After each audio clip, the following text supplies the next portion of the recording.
Nunca pensé que descubriría la aterradora realidad que descubrí. Soy consciente de que al publicar este documento es probable que tenga problemas con mis superiores. Son personas poderosas que tienen los medios para destruir mi reputación. Incluso podrían acabar con mi vida y hacer que parezca un accidente o un homicidio no resuelto. Pero no me importa. Que vengan por mí. Tengo que hacer llegar esta información al público. Se lo debo a la humanidad. Mi título exacto era científico de oceanografía física. Estuve destinado en la sede de la NASA durante la mayor parte de mi carrera. Mis responsabilidades laborales consistían en leer información recopilada por satélites.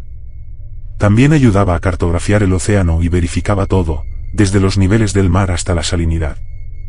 Me acostumbré a ver cómo los ojos se vidriaban cuando describía aspectos de mi forma de ganarme la vida a amigos.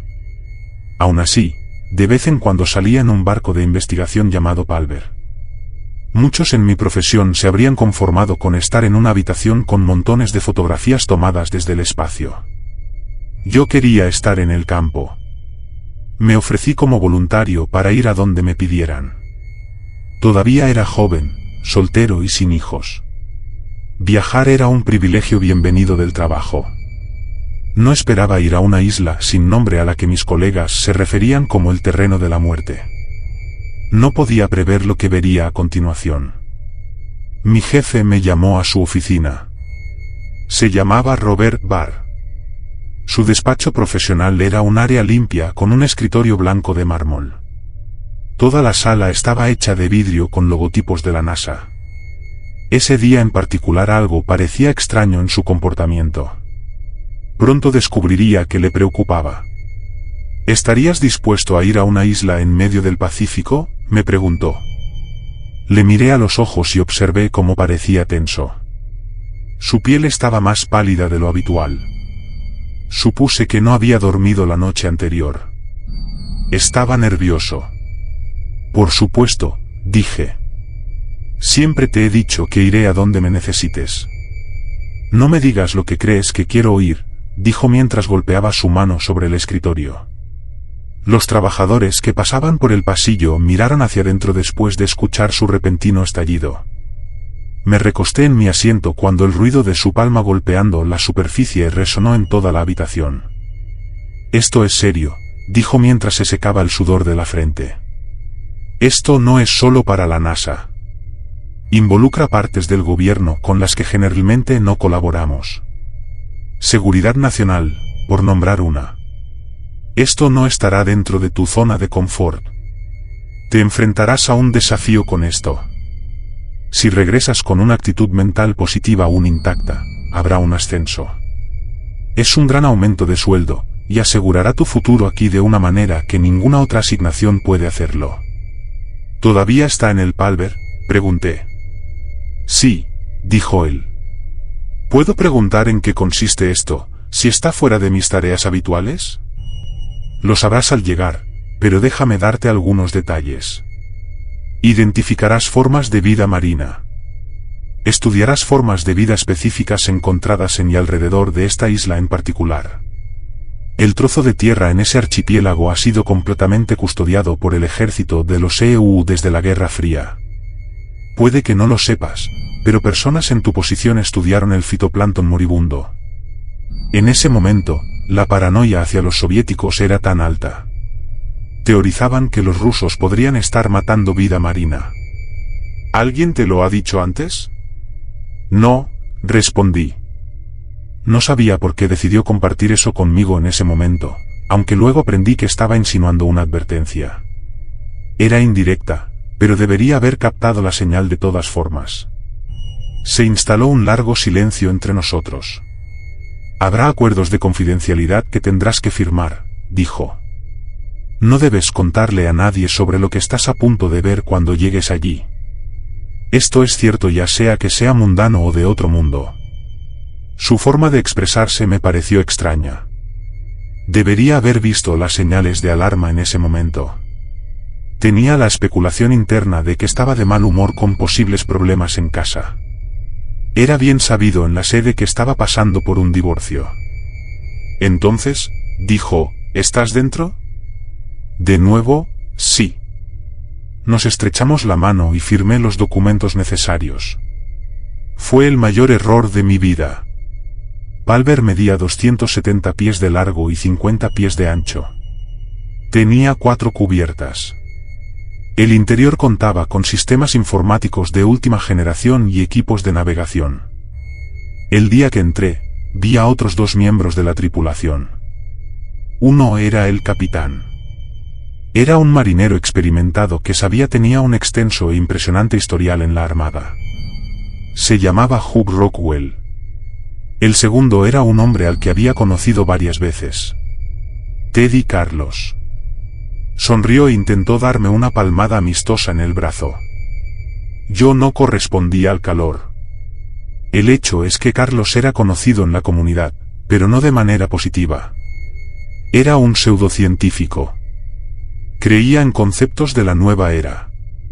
Esto le garantizaba protagonismo en el canal de historia.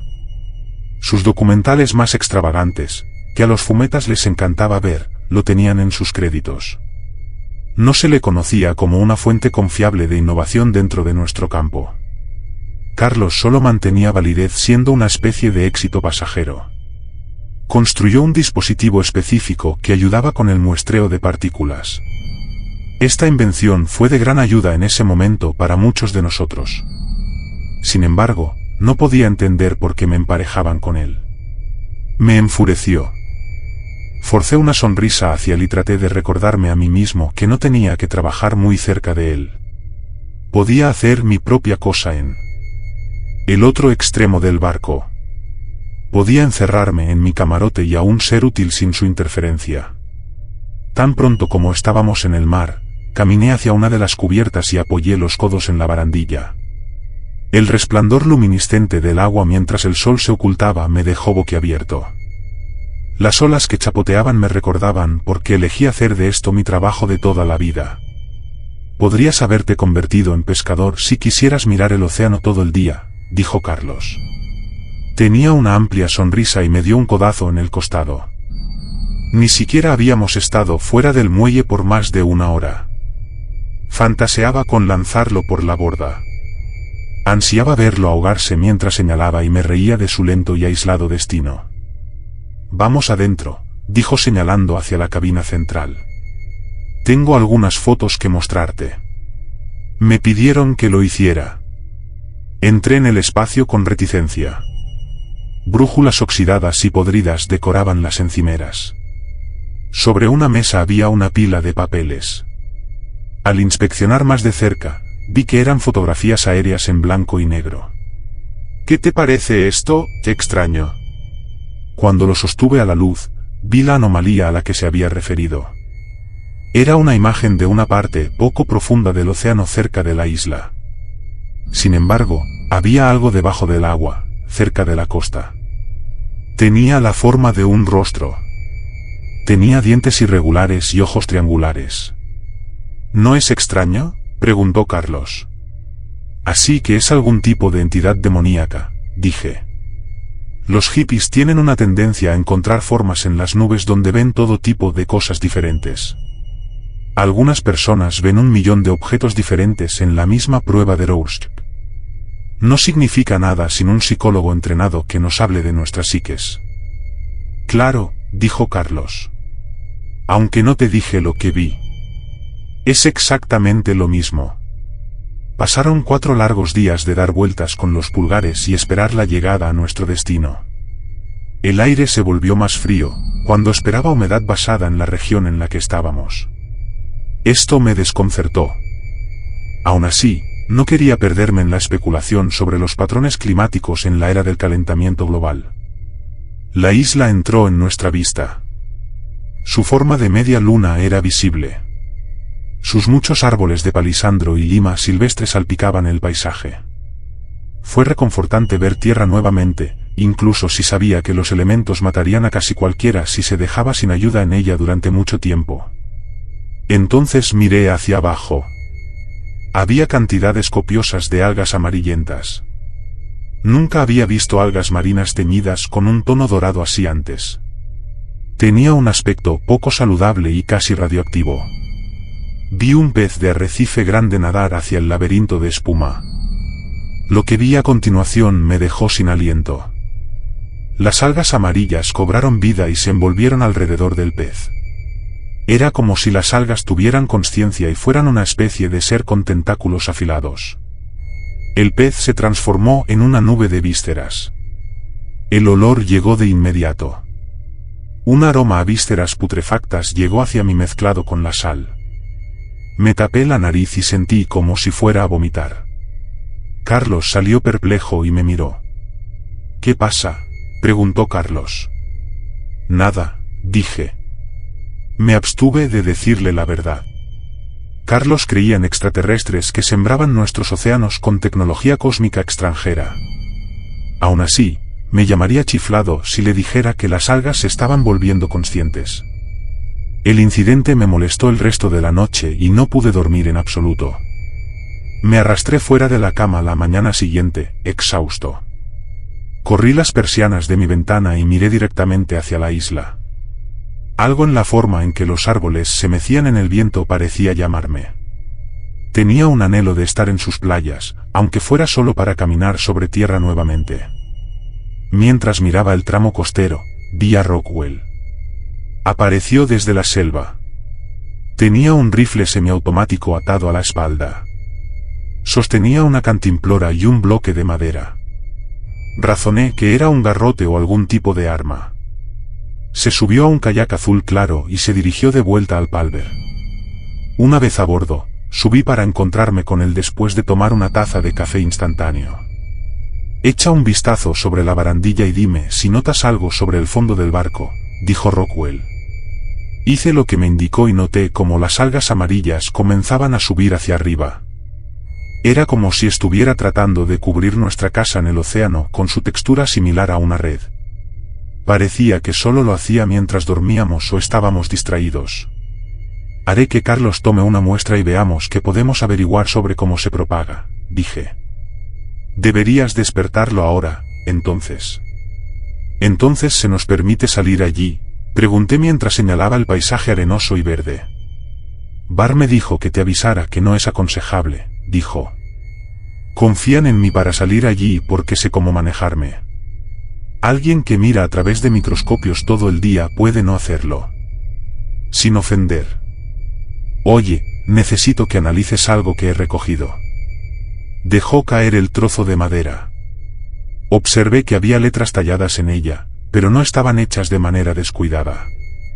Era un trabajo en madera creado por la mano de un artista. La parte trasera tenía diseños simbólicos ornamentales y elaborados. Eran casi tribales pero lejos de ser familiares. La única palabra en el frente estaba en inglés o español. Nunca lo había leído antes. Aún así, resonaba algo en el léxico que podría haber tropezado décadas antes. En letras mayúsculas decía: Carcosa. Alrededor de la parte superior e inferior de la palabra había cristales morado-azules incrustados en la madera. Brillaban a la luz del sol naciente. Fue entonces cuando escuchamos el grito. Era un chillido, y lo reconocí como la voz de Carlos. Corrimos escaleras abajo. Rockwell derribó la puerta después de encontrarla cerrada con llave. Lo que vi a continuación vivirá en mi memoria para siempre. Estaba en sus estertores de muerte. Carlos todavía estaba en su cama. Estaba boca arriba. Tendrils amarillos de las algas lo habían envuelto como cuerda. A pesar del terror visceral que sentí, mi uso constante de la lógica deductiva me hizo analizar la escena. Traté de averiguar por dónde había invadido las algas su cabaña. Cuando miré al norte de la habitación, vi cómo la masa viva había reptado a través de una parte rota de su ventana. Partes del alga habían atravesado su sección abdominal. Las algas que habían desmembrado su centro tenían un extremo en forma de garra. Las protuberancias afiladas de su cabeza formaban una boca. Pústulas, costras, lesiones y cortes infectados viciosos cubrían su cuerpo. «Retirada», dijo Rockwell después de señalar al suelo. Las algas se acercaban hacia nosotros. Rockwell desabrochó su rifle y apuntó. Disparó. Cuando vi los proyectiles, me di cuenta de que en realidad eran balas de goma. Cada vez que uno de ellos golpeaba el plancton que se arrastraba, parecía mutar y retorcerse para apartarse del camino. Aún así, se movía en nuestra dirección. Seguí retrocediendo. Cuando mi hombro golpeó la pared, noté un gran trozo de alga deslizándose sobre mi cabeza. «Al kayak», me dijo Rockwell mientras me empujaba por el pasillo de vuelta a la cubierta principal. Él giró y continuó disparando mientras daba pasos hacia atrás. Gritó todo el tiempo. Solo detuvo su grito de guerra cuando recargó. Una vez en el kayak, me entregó el remo y me dijo que nos moviéramos tierra adentro como si nuestra vida dependiera de ello. Lo hice y logramos llegar a la costa en cuestión de minutos. Rockwell tenía un teléfono de emergencia con el que llamó a la sede. Pasaron 3 horas antes de que llegara un helicóptero de emergencia y nos recogiera.